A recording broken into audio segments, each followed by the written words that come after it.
You're listening to the GDPR Weekly Show with your host, Keith Budden. Welcome to episode 78 of the GDPR Weekly Show, and coming up in this week's episode we have news of a data breach of entrant data for the RideLondon charity bicycle ride. We have news that the Department for Education has exposed the names of whistleblowers in a data breach.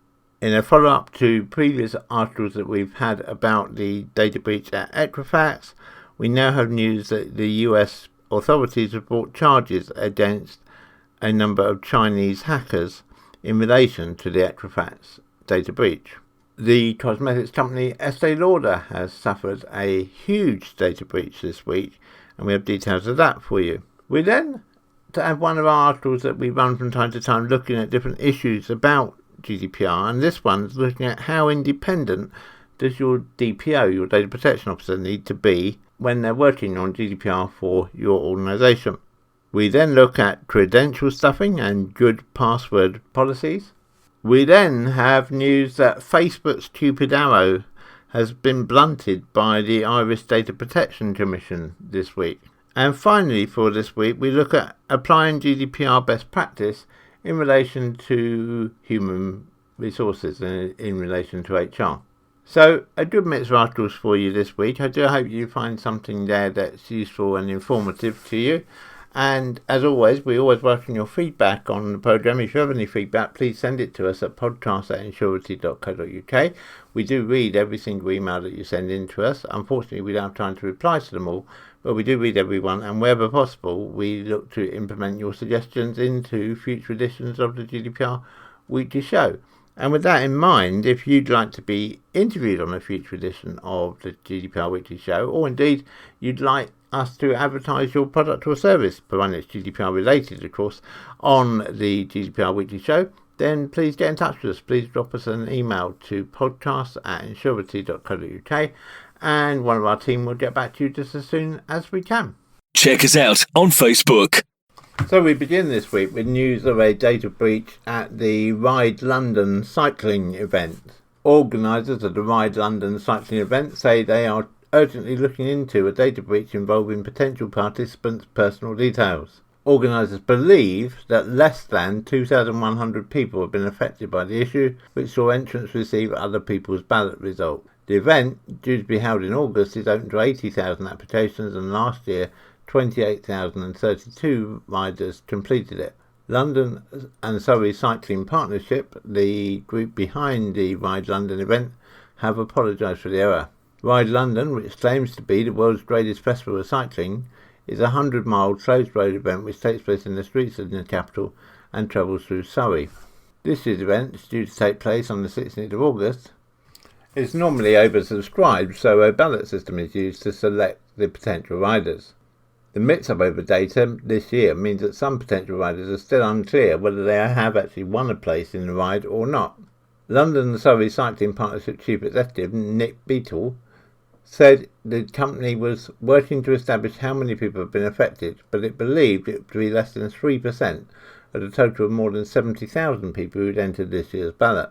We are working with our contractors to establish the full facts, but it appears that the issue was caused by an error in the collation of the acceptance letter and the addressed envelope in the final stage of the mailing process, which led to the people affected receiving the name, address, date of birth of the one other person, he added. We apologise sincerely for this error, and we will be contacting all the people affected. Chris Whitehead from Rotherham received what he thought would be his ballot result in the post on Monday, but while the envelope was addressed to him, the letter itself contained someone else's full name, address and date of birth. I was shocked, he told BBC News. I felt shocked that in this day and age a breach like this would happen, and was left wondering who has my details. There's a chance my identity could be stolen. Why haven't they done any basic checking? He also said that he had contacted them at 11 o'clock GMT, and it had taken them until about 1800 GMT to post an update about it on their Twitter feed. Potential RideLondon tweeted its apology for the issue with a limited number of the potential RideLondon ballot results mailing at 17:40 on Monday this week. All applicants will be informed of their ballot result by Thursday, according to the event helpline, meaning that more people might yet receive the wrong letter over the next 2 days. The London and Surrey Cycling Partnership said that they had notified the ICO. However, the ICO said it had not yet received a data breach report from the partnership. So we will keep an eye on this and no doubt bring you an update in a future episode of the GDPR Weekly Show once it becomes clearer just exactly how many people were involved in this data breach and that a data breach is being investigated by the ICO. You're listening to the GDPR Weekly Show with your host, Keith Budden. The Department of Education has found itself in a serious data breach here in the UK this week after naming some whistleblowers who've been involved in the complaint. The Department of Education chose not to redact the names of 3 whistleblowers who gave evidence relating to cheating allegations against a multi-academy trust. The disclosure cast doubts on the government's commitment to protecting teachers who raised concerns under a whistleblowing policy that they believe to be in the public interest, under the assurance that their names and details will remain anonymous. It was revealed last week that one of the 3 whistleblowers was left too frightened to give evidence to a cheating probe. The whistleblower had received a threatening legal letter from NET Academies Trust, the accused Academy Trust, a few days after the government investigation opened, although the Academy's Trust itself said the legal letter was unrelated to the whistleblowing. In what was initially believed to be a simple mistake, the names of the trio were stated no less than 5 times across 164 pages of a Department of Education response to a Freedom of Information request. It was published on a website run by the charity My Society called What Do They Know, which aims to make it easier for people to make requests and share the replies publicly. Dr. Mary Boosted, Joint General Secretary of the National Education Union, which represents 2 of the individuals, said the serious data breach had happened on Monday, and she had since reported the data breach. At the time, when she received the original information, she believed it to simply be an error, but it emerged that the Department of Education actively opted not to redact the information. The Freedom of Information request was submitted in November by Shauna Roberts, a parent at Waltham Holy Cross Primary School in Essex.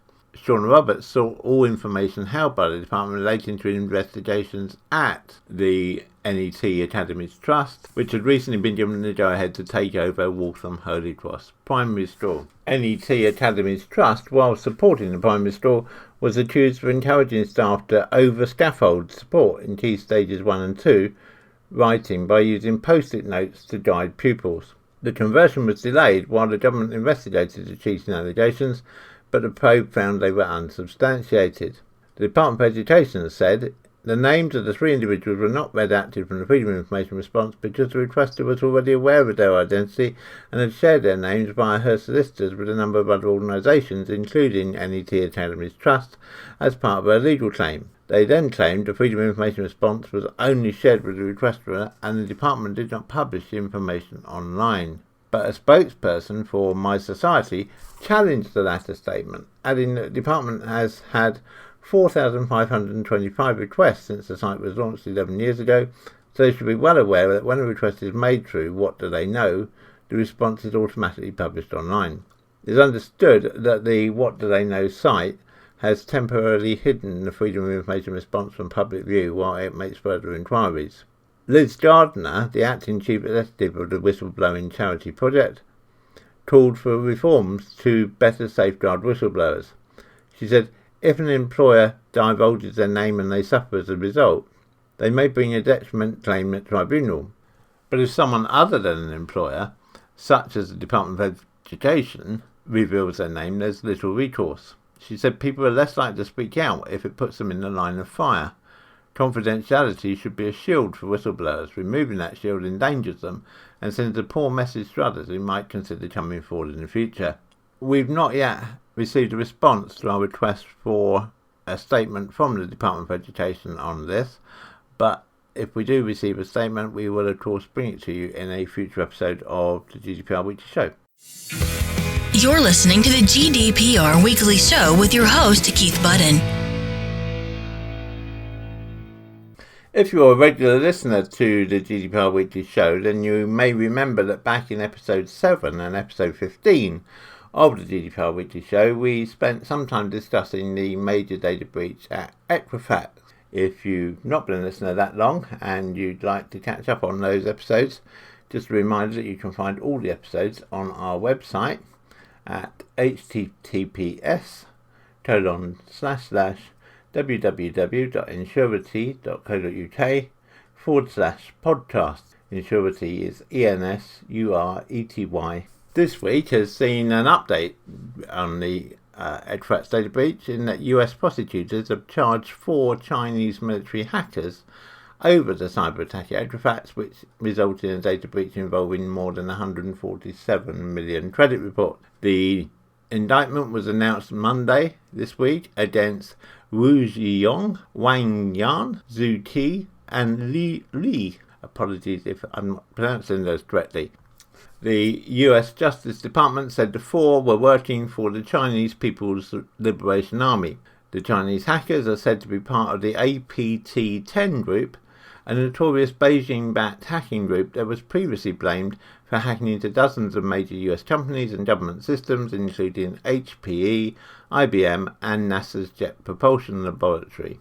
Attorney General William Barr said it was the latest in a long line of cyber attacks launched by China, which had also included the targeting of health insurance giant Anthem, the Marriott Starwood Hotel breach, and the US Office of Personnel Management. FBI Deputy Director David Baldich, at a press conference in Washington, D.C. this week, said this is the largest theft of sensitive personal identifiable information by state-sponsored hackers ever recorded.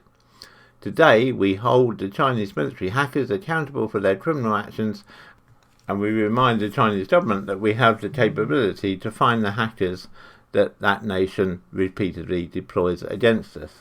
Equifax first revealed the data breach back in September 2017, months after it discovered hackers had broken into its systems. An investigation showed that the company had failed to patch a web server it knew was vulnerable for weeks, which had let the hackers crash the servers and steal massive amounts of data. Names, addresses, social security numbers, and millions more driver license and credit card numbers were stolen in the breach. It's important to realise the breach didn't only affect US residents, but also British and Canadian residents. Equifax Chief Executive Richard Smith retired shortly after the breach, but didn't escape criticism. Senator Chuck Schumer called the breach and the credit giants handling the aftermath of it one of the most egregious examples of corporate malfeasance since Enron. Equifax later settled with the Federal Trade Commission to pay at least $575 million in fines. Mark Begor, the credit giant's current chief executive, said he was grateful for the FBI and Justice Department's work to secure the indictments against the individuals. A spokesperson for the Chinese consulate in New York did not respond to our request for a comment. If we get any more news on this, we will of course bring it to you in a future episode of the GDPR Weekly Show. You're listening to the GDPR Weekly Show with your host, Keith Budden. Cosmetics firm Estee Lauder has been hit with a huge data breach this week, with more than 440 million user records exposed in an open cloud database. Jeremiah Fowler, a cybersecurity researcher from Security Discovery, uncovered a huge and completely unprotected customer database owned by the cosmetic giant Estee Lauder this week. More than 440 million individual data entries were found sitting in a plain text database on the cloud. The records included email addresses and data from local customer management systems. No payment data or sensitive employee data was compromised. Fowler in his report wrote that this company has been a household name for over 70 years and had an annual revenue of $14.863 billion in 2019. It seems logical there would be a large data set associated with that business. He added that he still hasn't identified how many different people can be found in the database. Instead, he rushed to alert the company to the issue. Estee Lauder managed to close the database within 24 hours of being alerted to the breach, but it's unclear how long the data had remained exposed before the breach was discovered. Internal emails could be used for phishing attacks, with hackers posing as team members to trick employees into downloading malware. IP addresses, ports, pathways and storage information could also be used to map out the company's internal local area network or indeed their wide area network. Estee Lauder have not yet responded to our request for a comment, nor have we been able to establish whether this breach has been notified to the UK ICO. But we will attempt to follow that up and hopefully bring you an update in next week's episode of the GDPR Weekly Show. You're listening to the GDPR Weekly Show with your host, Keith Budden. A question we often get asked is, can a DPO, a data protection officer, actually hold another role within your company or organisation as well as being the DPO? Well, there are two ways of looking at this. From a purely practical perspective, in a number of companies, particularly smaller companies, I suppose it's going to be likely that the DPO will be providing other roles within the company, and perhaps in that sense it's a bit like looking at the DPO as being an internal legal counsel or head of legal, but again you might have that person perform different roles within your organisation, but at the same time you have to respect, in view of their legal status, their total independence. And that's, I think, the key issue to get over when you're thinking about a DPO, a data protection officer, is that the GDPR rules themselves, in Article 37, Paragraph 1 of the GDPR, requires the designation of a DPO in three specific cases: where the personal data processing is carried out by a public authority or body, where the core activities of the data controller or the data processor consist of processing operations which require regular and systematic monitoring of data subjects on a large scale, or where the core activities of the data controller or data processor consist of processing on a large scale of special categories of data or personal data relating to criminal convictions or offences. Now, where it becomes complicated is that there are no laid down definitions of what a core activity is. Let's take example a hospital, because you might think automatically, well, a hospital has to have a DPO. And I would agree with you on that, but if you play devil's advocate for the moment, then you could say, well, the core activity of a hospital is to provide healthcare. But a hospital also needs to process health data, such as patients' health records. Therefore, processing personal data should be considered a core activity, which means hospitals that handle substantial amounts of European data must designate a DPO. Now, while some say that it's appropriate for a Chief Information Security Officer to serve as a DPO because the roles complement each other, others argue that the DPO position should be separate. Our view is very much that the DPO position should be separate, because otherwise the DPO is being asked to audit the same processes that they probably put in place within the organisation in the first place, and that clearly isn't a good situation. You need checks and balances in these scenarios, and that's why a number of organisations, ourselves included, opt to provide external DPO services to companies and organisations, and we see this as an ideal solution because it guarantees the DPO's independence. Hopefully it guarantees the DPO having a high level of knowledge of the world of GDPR and everything that's involved. And it can also provide a very cost-effective solution to the organisation, because by using an external company as their DPO, you avoid the full salary cost of needing to employ a full-time employee within your company solely to be the DPO. And so if that's something that would interest you, if you'd like us to consider being your DPO, or indeed you'd like to consider using us as your DPO, then we'd be very delighted to discuss that with you. So please do just drop us a line by email to podcasts@insurety.co.uk, ensurety.co.uk, and one of our specialists will get back to you just as soon as we can. And we currently act as external DPO for a large number of companies and organisations across the UK, and we are now very experienced in providing that service, and we are certain we can provide you with a cost-efficient DPO service for your organisation. You're listening to the GDPR Weekly Show with your host, Keith Budden. It's easy to forget that credential stuffing and password spraying attacks are reportable data breaches in compliance with GDPR. So it's important that you have a way of detecting whether those credential stuffing attacks or password spraying attacks are taking place. Any organisation based in the EU or with EU citizens among its customers needs to comply with GDPR, of course, which calls for protecting data with appropriate technical safeguards. Although GDPR itself does not explicitly state what technical safeguards should be, it does state that security controls should be considered alongside the risk of a personal data breach. So, although GDPR does not explicitly mention password requirements, passwords present the easiest way for someone to gain unauthorized access to personally identifiable information, which of course is what GDPR is all there to protect. Verizon, well-known IT company's 2019 data breach report revealed that 29% of breaches involved the use of stolen credentials, i.e. stolen usernames and passwords. With billions of usernames and passwords available online from previous breaches, a high volume of attacks result from credential stuffing or password spraying, i.e. where a potential hacker will just use password after password after password at random until he finds one that lets him get in, or her get in. Both credential stuffing and password spraying take advantage of password reuse via large-scale automated login attempts. The difference between the two is that credential stuffing uses a large number of username and password combinations, while password spraying just simply uses the most common passwords. Once the attackers have found their way into an account, they either try and remain undetected or take over the account by resetting the account password. The primary objective of these attacks is most often financial gain, but can also include the theft of personally identifiable information, such as credit card details.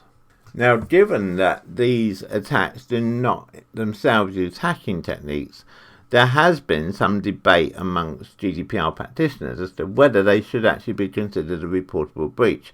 However, the ICO has ruled quite firmly now that they should be, and indeed they have previously fined Uber £385,000 for exposing user and driver data. And that data came about because of a credential stuffing attack.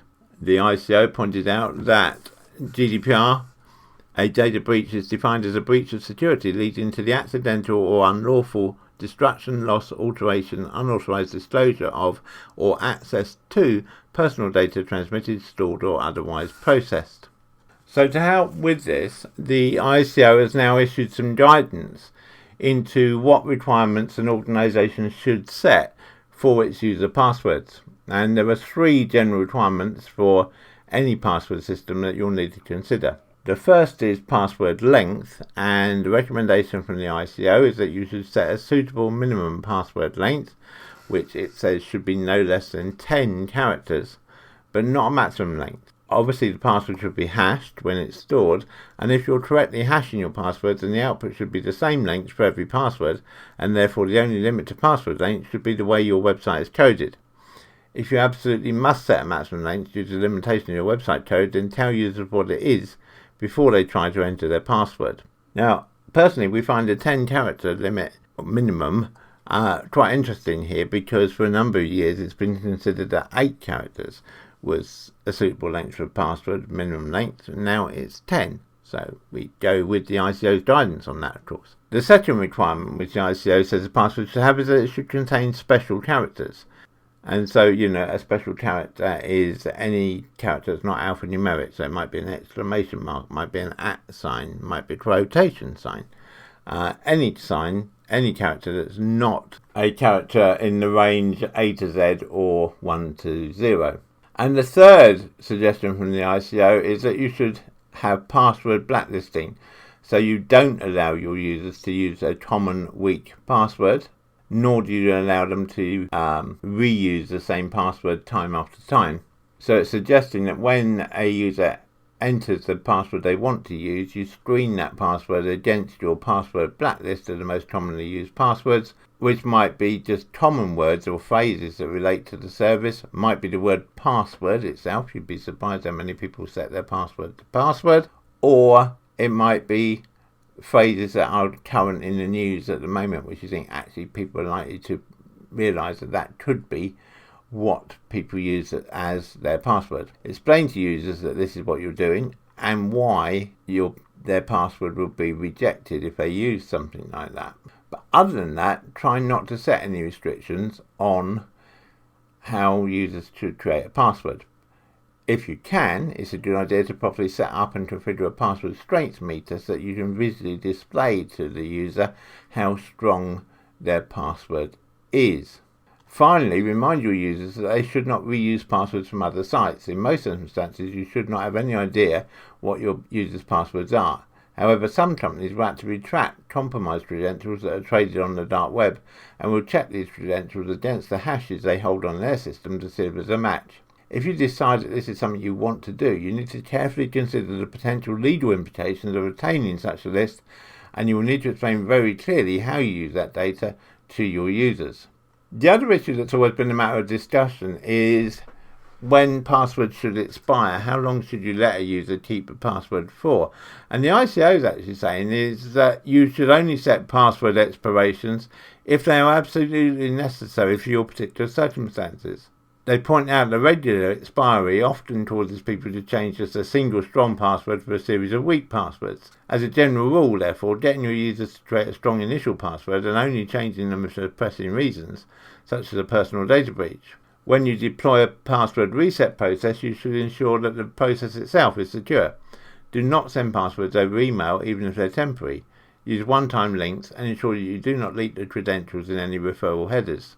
You should also not be in a position where a member of your staff is able to read out a user's password to them, i.e. over the phone in a service call, as this indicates that you're storing passwords in plain text, which, as has already been said, is clearly not appropriate. If you require a password to validate a user over the phone, set a separate phone password for the account rather than the password that the user keys in. So just some thoughts there from the ICO on passwords, and as passwords are such a key part of data, of course, then it's probable that we will come back to this at some future point in a future episode of the GDPR Weekly Show. You're listening to the GDPR Weekly Show with your host, Keith Budden. Facebook dating in Europe suffered a setback this week. Facebook was planning to go live with Facebook dating across Europe on Thursday, the day before Valentine's Day. However, the Data Protection Commission, the DPC in Ireland, threw a spanner in the works when Facebook announced its plan to introduce Facebook dating to the European Union. The Commission claimed that it did not receive a data processing impact assessment until yesterday. A data processing impact assessment, DPIA, is required under the EU's GDPR, General Data Protection Regulation.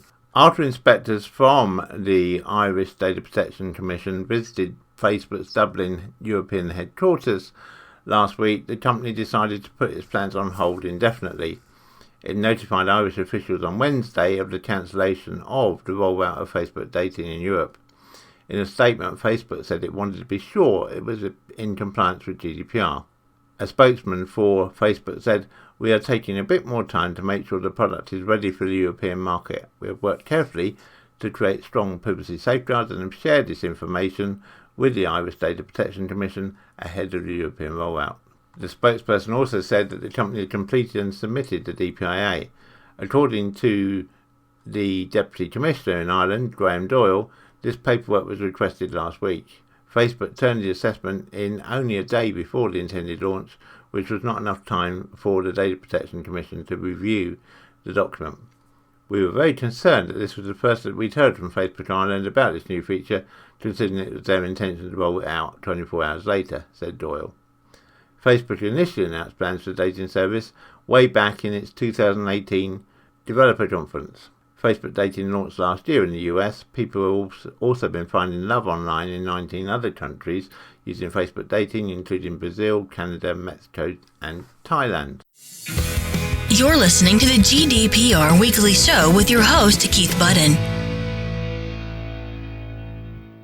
One area where GDPR has had an impact across a wide number of organisations is in the whole area of HR and human relations. Today's HR teams potentially have access to huge amounts of data, which can bring great rewards for they to use that data intelligently, but that same amount of data brings challenges under GDPR, in particular through data subject access requests, but also of course protecting against data breaches.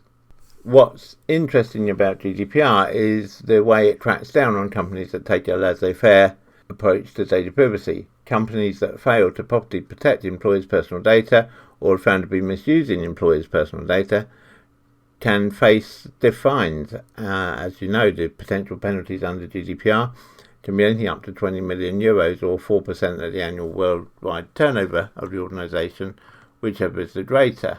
So it's obvious, of course, from that HR data must be properly secured and protected. If you think that no one would be interested in stealing your employee-related data, as opposed to, say, customers' credit card details, then think again. It may surprise you to know that medical data is 10 times more valuable to criminals than credit card data. So the lesson is, if it contains personally identifiable information, data of any kind can be valuable. But with employee data in particular, the insider threat, whether malicious or just through sheer ignorance, can be as big a problem as external hackers. The example that comes to mind is a Boeing employee who inadvertently caused a breach that might have exposed the personal data of 36,000 fellow Boeing employees, including their names, dates of birth and social security numbers. How did that come about? Sheer ignorance, really. The unlucky employee was having trouble formatting a spreadsheet, so he sent it to his spouse for help, unaware that the spreadsheet contained hidden columns with confidential information. Closer to home here in the UK, a disgruntled employee of British supermarket Morrison's deliberately exposed colleagues' personal data online. In a landmark High Court case, the supermarket was found liable for the breach. Just imagine the consequence of such a breach. Now GDPR is in effect. The damage to a business's finances and reputation could be catastrophic, not to mention, of course, the damage it could done to your staff relations. But as well as sitting on the right side of the law, HR teams also need to ensure their data usage sits within the company's ethical boundaries. Most companies these days emphasise a culture of openness and honesty. If your data-driven HR activities fly in the face of that culture, for example by clumsily implementing data projects or poorly communicating how data is used, well, that in itself could lead to massive morale and trust issues. That's why transparency is key. Transparency around what employee data you hold, what you're using it for, what you do with it. And it's important to add value for employees and emphasise the positive outcomes that can come about from you using their data that way. People are far happier for you to use their data when they feel they're getting something in return, whether it's better working conditions, more effective management, a safer environment, or whatever. So what good governance should you put in place for HR? Well, first is create your data governance procedures. If you haven't already, I would sincerely hope you have got them already. But if you haven't, please contact us at that podcast@ensurety.co.uk as a matter of some urgency, and we will arrange to get those data governance procedures in place for you. Get consent for employee data, and that's really important with data that's held on employees under GDPR. Be strict about who can and can't see what data and what they can use it for. Practice data minimization, so that means gather only essential data in the first place and then look at how you can anonymize that data wherever possible so that people can't tell who it is the data they're looking at refers to. And of course, protect and secure the data. All very important stuff, and very important not just for your organization's employees, but for the protection of your organization as a whole. So as I say, if you need help with implementing GDPR across your human resources department or across your payroll department, then please do get in touch with us via podcast@ensurety.co.uk, ensurety.co.uk, and one of our very experienced specialists will get back to you and get you on the right track. You're listening to the GDPR Weekly Show with your host, Keith Budden. So that brings us to the end of this week's episode of the GDPR Weekly Show. I hope you found it useful. I hope you found it entertaining. Please do let me know. Let me have your feedback by sending an email to podcast@ensurety.co.uk. You can find out more about us at Ensurety at www.ensurety.co.uk. And I look forward to speaking to you again, same time, same place, next week. Have a good week, everybody, and remember to keep your data safe. Check us out on Facebook. The GDPR Weekly Show is an Ensurety production. Follow us on Facebook at www.facebook.com/Ensurety.